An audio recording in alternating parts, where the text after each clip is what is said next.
자, 필수형 6번 2차 방정식을 작성을 해볼게요. 우리가 두근이 알파, 베타고 x제곱의 개수가 1이라고 했을 때 이렇게 식을 세울 수 있고요. 왜? 알파랑 베타를 넣었을 때 0이 돼야 되니까. 그리고 이걸 전개하면 이런 모양으로 이제 2차 방정식을 세울 수 있고, 우리가 배웠던 근과 계수의 관계, 여기가 두근의 합에다가 마이너스 들어간 거, 여기는 그대로인 거. 그러니까 합과 곱을 알고 있으면요, 거꾸로 2차 방정식을 세울 수 있다는 내용이죠. 크게 어렵지 않은 내용인데, 자, 그러면 다음 두 수를 근으로 하고 x제곱의 개수가 1인 2차 방정식을 구하래요. 그러면 위에서 한 것처럼 합과 곱으로 식을 작성할 건데, 두근의 합 얼마? 4죠. 곱은 얼마죠? 제곱 4 빼기 5니까 마이너스 1이죠. 아, 그럼 합곱을 알고 있고 x제곱의 개수를 알려줬어? 그럼 바로 세울 수 있는 거지. x제곱으로 시작하고 합이 4가 되려면 여기가 그죠? 마이너스 4x 이렇게 와야 두근의 합이 1분의 마이너스에서 4가 나오잖아요. 그죠? 그 다음에 곱은 그대로 마이너스 1.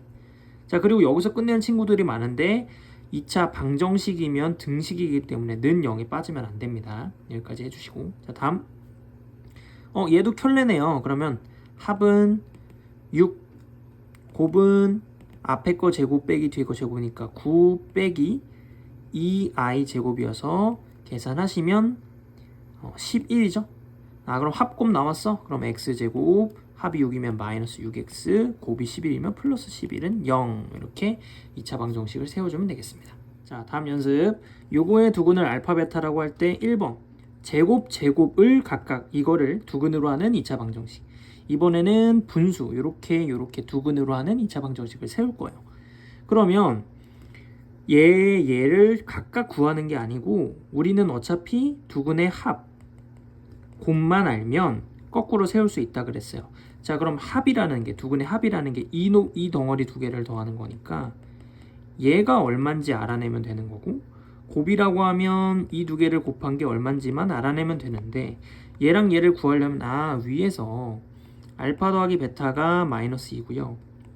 알파 베타가 4기 때문에 이 두 개 가지고 얘를 구하란 소리죠.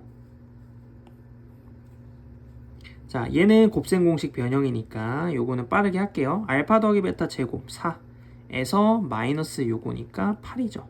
마이너스 4 이렇게 계산하면 되고, 얘는 알파 베타를 제곱한 거랑 똑같으니까 16 이렇게 하시면 되겠네. 그럼 2차 방정식 x제곱의 개수가 1이니까 x제곱, 그 다음에 합이 마이너스 하면 플러스 4x 플러스 16은 0 이렇게 세우시면 됩니다. 자, 다음 2번. 얘도 합 알파분의 베타 더하기 베타분의 알파, 얘가 얼마인지 구하면 되고요. 곱은요, 두 개 곱하면 약분이 되니까 1이죠. 그러니까 곱은 그냥 하시면 되겠네. 자, 얘는 뭐 어떻게 해야 돼요? 통분해야죠. 알파 베타분의 알파 제곱 더하기 베타 제곱. 자, 근데 알파 베타는 4고요. 앞에서 요거 구하지 않았었나요? 우리 여기서? 여기 있네요. 마이너스 4. 그래서 계산해주면 합이 마이너스 1이 나옵니다. 곱은 1이고요. 그래서 계산을 이제 식을 세워주면 x제곱이고 합이 마이너스 1이면 플러스 x, 곱은 그대로 그냥 1, 0 이렇게 세워주면 되겠죠. 자, 필수형 7번. f 안에 이렇게 식이 들어있고 그거의 근을 구해야 되는 형태입니다. 이럴 때는 어떻게 푸냐면 이 안에 있는 이 형태가 얼마가 돼야 되는지에 대한 주목을 해야 되는데, 자, 자세히 설명해 줄게요. fx는 0의 한근이 5라고 합시다. 그럼 우리 근이 주어지면 어떤 거라냐면 대입을 하죠. 한근이 5야? 그럼 x에다가 5를 넣었을 때 성립을 한다는 거네. 그럼 요 자리에 5를 넣었을 때 는 0이라는 식이 성립한다는 거를 어렵지 않게 알 수 있고, 그 다음에 여기를 잘 해석해야 되는데, 요게 뭔 말이냐면 요 식이 0이 되도록 하는 x를 찾아주세요, 요 말이거든요. 근데 우리가 앞에서 요 자리가 5가 되면 0이 되는 사실을 알아냈으니까 그냥 요 안에 있는 2x-1이 5가 되도록 하는 x를 찾아야 되는 거예요. 그래서 답은 얘가 5가 될 때 x가 3이다. 그래서 거꾸로 생각해 보시면 3을 여기다 넣어봐. 그럼 6 빼기 1이니까 5가 돼서 f5는 0 맞으니까 이거의 근은 3이라고 얘기할 수 있는 거다. fx는 0의 두근이 알파랑 베타라고 하면 x자리 알파랑 베타를 대입을 했을 때 등호가 성립을 한대요. 그러니까 f 알파가 0이고 f 베타가 0이란 소리야. 그럼 이거의 두근은 뭐냐면 요 자리를 뭐로 바꾸면 돼? 우리는 이 자리가 알파, 이 자리가 베타가 되면 되는 거고 그게 되도록 하는 x를 찾는 게 목표잖아요. 근이니까. 그래서 2x-5라는 애가 알파가 되게 하고 2x-5라는 애가 베타가 되도록 하는 x를 찾는 거기 때문에 요거의 두근은 2분의 2항하고 2로 나눌 거예요. 알파 더하기 5랑 2분의 베타 더하기 5. 그래서 요렇게가 요거의 두근입니다. 자, 검사는 요거를 실제로 다시 넣어봤을 때 알파가 나오는지 확인하시면 되는 거고.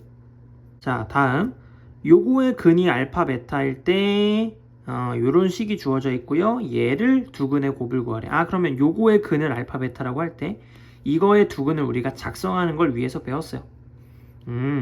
얘가 알파 베타가 되도록 하는 x 찾기네. 그러면 x는 3분의 알파 플러스 1이랑 3분의 베타 플러스 1 요렇게 두 개가 근이겠구나. 그럼 그 두 개의 근을 곱하라고 했으니까 요 두 개를 곱하시면 되겠죠?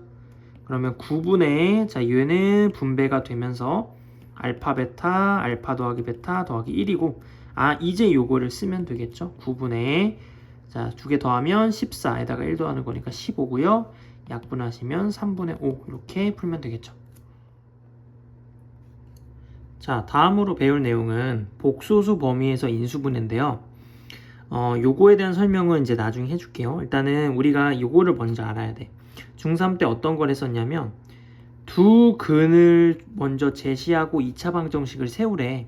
그래서 2랑 3을 근으로 하고 x제곱의 개수가 3인 2차 방정식 세우라 그러면 일단 앞에 3 쓰고 2를 넣었을 때 3을 넣었을 때 0이 나와야 되는 거니까 x 빼기 2, x 빼기 3 이런 식으로 했어요. 그래서 결론은 x제곱의 개수를 앞에 쓰시고 x 빼기 근, x 빼기 근 그러니까 이 근이 빼기 근, 빼기 근이 들어가는 거로 인수분해를 했었단 말이지. 자, 그러면 요거를 잘 기억을 하면서 이제 인수분해를 해볼 건데 이거는 우리가 아는 중학교 3학년 범위에서는 인수분해가 안 돼요. 뭐 x, 5, 1 아무리 해봐도 안 나와. 그래서 이 얘기를 합니다. 복소수 범위에서 인수분해를 하라는 말이 억지로 인수분해를 하라는 거예요. 근을 구해서 이거의 근을 구해서 이런 식으로 억지로 인수분해를 하라는 건데 자, 그러면 어떻게 할 거냐? 일단 근을 구합니다. 는 0이라고 생각하시고 근의 공식을 쓰면 자, 짝수근의 공식 쓰시면 2 플러스 마이너스 루트 4 빼기 5니까 마이너스 1이고요. 2 플러스 마이너스 i죠. 그럼 두 근이 2 플러스 i랑 2 마이너스 i라는 걸 알아냈어. 그럼 이제 인수분해 어떻게 한다고? x제곱의 개수 1이니까 이런 형태일 거고요.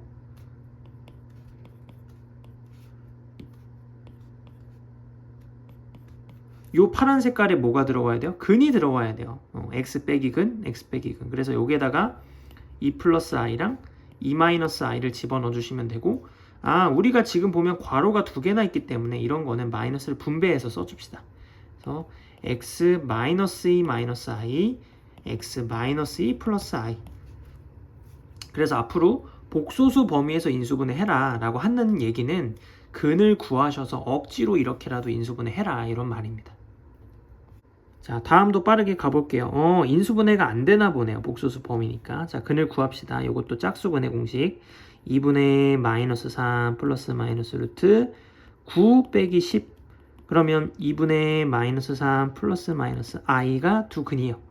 그래서 두 근을 좀 써주시면 2분의 마이너스 3 플러스 2분의 i라는 근이 하나 있고 2분의 마이너스 3 마이너스 2분의 i라는 근이 이렇게 두 개가 나왔어요. 그럼 이제 이것도 인수분해를 시작할 건데 얘는 위에 거랑 좀 다른 점이 뭐냐? 2로 시작하니까 그거 조심하셔야 돼. 그래서 이거를 앞에다가 2를 쓰고요.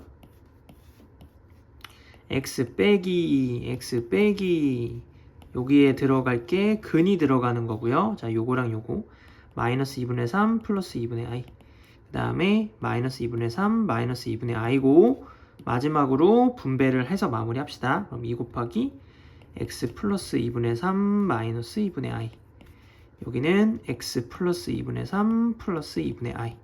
요것도 이런 식으로 억지로 인수분해가 가능하더라. 자, 다음으로 2차 방정식의 켤레근에 대한 얘기를 할게요.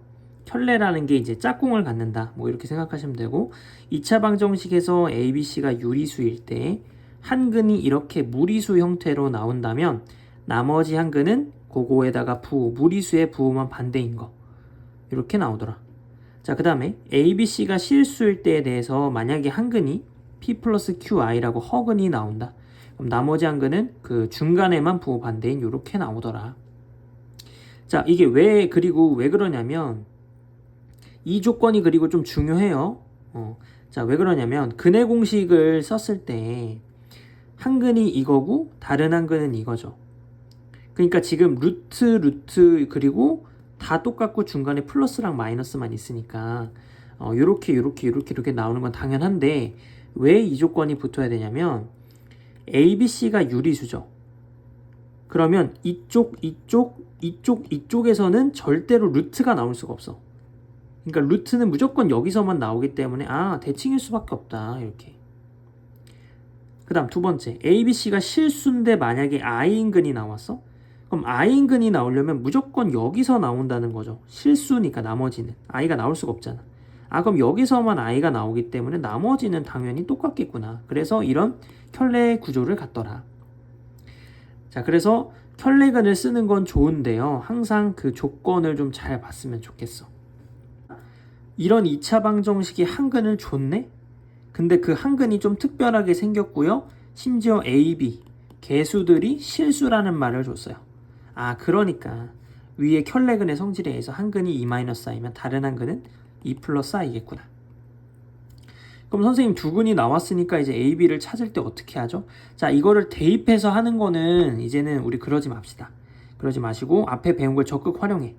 얘랑 얘 두 근을 알고 있을 때 어떤 걸 할 수 있냐면 근과 계수의 관계, 그지? 얘랑 두 개를 더하고 싶고 곱하고 싶잖아요.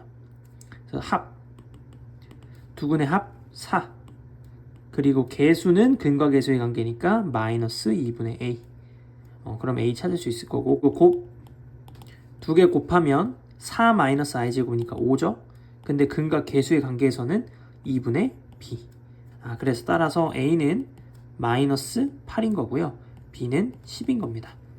그래서 계산까지 해주면 10 플러스 8이니까 정답은 18이 정답이 되겠네요.